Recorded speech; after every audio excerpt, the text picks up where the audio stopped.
جی بسم اللہ الرحمن الرحیم. وامدی صاحب کے ساتھ براہ راست سورج آپ کے سلسلے میں خوش آمدید. آغاز کرتے ہیں. راجہ حسیب صاحب اپنا مائک انمیوٹ کیجئے، سوال کیجئے. السلام علیکم. وامدی صاحب، میرا کویسچن یہ ہے کہ اگر شوہر شراب نوشی کرتا ہو تو بیوی کے لیے کیا حکم ہے؟ شوہر ہو یا بیوی، ان میں سے کوئی بھی کسی غلطی کا ارتکاب کر سکتا ہے، گناہ کا بھی. ایک دوسرے کو نصیحت کرنی چاہیے، ایک دوسرے کی شائستگی کے ساتھ اور حکمت کے ساتھ اصلاح کرنی چاہیے. یہ تعلق قائم ہو گیا ہے. جیسے ہم ایک والدین کے ہاں پیدا ہو جاتے ہیں تو اب والدین ہیں. والدین شرک کا ارتکاب کر سکتے ہیں، دینی لحاظ سے کوئی گمراہی اختیار کر سکتے ہیں، اسی طرح کسی گناہ میں بھی مبتلا ہو سکتے ہیں. تو اللہ تعالیٰ یہ نہیں چاہتے کہ فوراً رشتوں کو توڑ دیا جائے. آپ کی اصلی ذمہ داری وہی ہے جو قرآن میں بیان ہوئی ہے کہ اچھی باتوں کی تلقین کی جائے اور بری باتوں سے روکا جائے، اور ثابت قدمی کے ساتھ اصلاح کا عمل جاری رکھا جائے وقتاً فوقتاً. یہ سب حکمت کے ساتھ کرنا چاہیے. ہاں البتہ اگر نوبت ایسی آ جاتی ہے کہ نباہ مشکل ہو جاتا ہے اور یہ اندازہ ہو جاتا ہے کہ اب صورتحال حدود سے متجاوز ہو گئی، تو مرد و عورت کو علیحدگی کا حق حاصل ہے. اس صورت میں علیحدہ ہونے میں کوئی معنی نہیں ہے.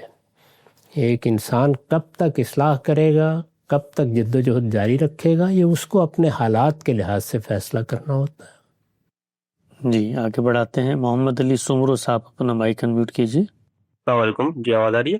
وعلیکم السلام. میرا سوال یہ ہے کہ مثلا ایک شخص بیرون ملک ہجرت کرنے کا سوچتا ہے اور اس کے سامنے دو آپشنز آتے ہیں. ایک غیر مسلموں کا ملک ہے جہاں پر کمانے کی، رہائش کی ہر آسائش موجود ہے، مگر وہاں جیسے سور کا گوشت وغیرہ اور اس کے اجزاء چیزوں میں ڈالے جاتے ہیں، تو اگر وہ وہاں رہے گا تو وہ احتیاط بھی کرے گا، لیکن اس کے باوجود بھی ایسے مواقع پیش آ سکتے ہیں جس میں وہ بلا علمی یا غلطی سے وہ حرام چیز کھا لے. اور لیکن اس کے برعکس اس کے پاس ایک دوسرا مسلمان ملک ہے جس میں اسی طریقے کی سہولت اور رہائش اور جاب اپرچونٹیز ہیں، مگر وہاں وہ گوشت نہیں ملتا، تو اس کے نادانستہ حرام چیز کھانے کا کوئی امکان ہی سرے سے وہاں نہیں ہوتا.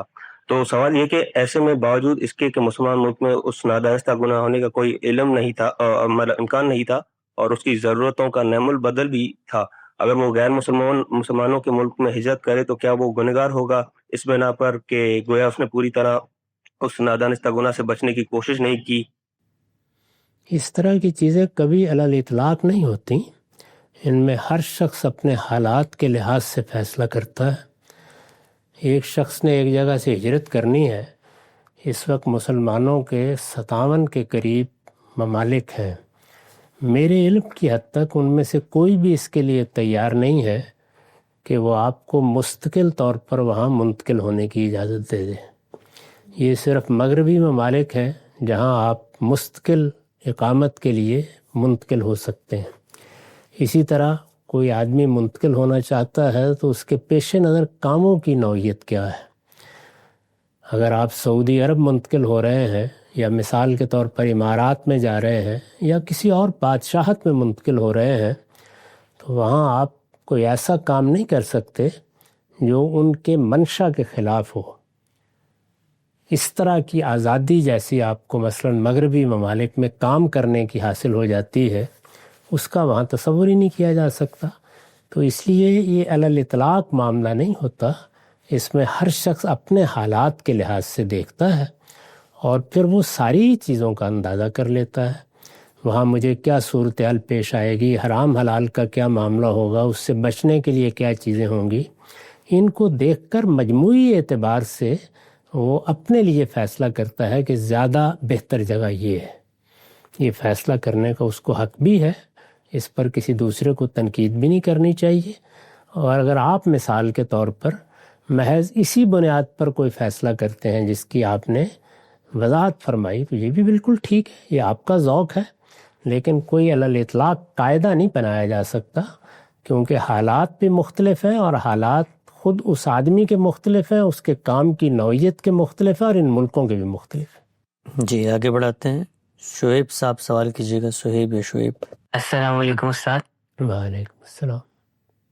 اچھا استاد، میرا ویسے کوئی سوال نہیں ہے، بس میں ایک چیز آپ سے جاننا چاہتا ہوں کہ حسن صاحب جو ہے آپ ان کو کیسے دیکھتے ہیں؟